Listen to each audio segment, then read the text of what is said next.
இளவயதும் வாலிபமும் மாயையே. இன்று நீ காண்கிற இளவயதின் தோற்றமெல்லாம் ஒரு நாள் இல்லாமல் போய்விடும். ஆம், இளவயது இன்பம் என்று நினைத்து பல இச்சைகளுக்கு உடன்பட்டு மனம் திருந்திய இளையகுமாரின் வார்த்தைகள் இதோ. தூர தேசத்திற்கு சென்று துன்மார்க்கத்தில் நின்று ஆஸ்தியில் ஒரு பங்கை கேட்டு ஆசையில் எல்லாம் அழித்து போட்டு அவன் இருந்த தேசத்தில் உண்டானது பஞ்சம். அவன் ஓடிப்போய் ஒருவனிடத்தில் சேர்ந்தான் தஞ்சம்.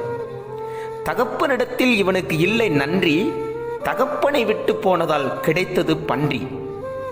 இவன் பசிக்கு இல்லை சாப்பாடு, பசி குறைவினால் பரமனை நோக்கி கூப்பாடு. பாவம் செய்தேன் உமக்கு முன்பாக, புத்தி வந்ததோ அதற்கு பின்பாக. கூலிக்காரரில் ஒருவனாக ஏற்றுக்கொள்ளும், இருதயத்தில் என்னையும் நினைத்து கொள்ளும்.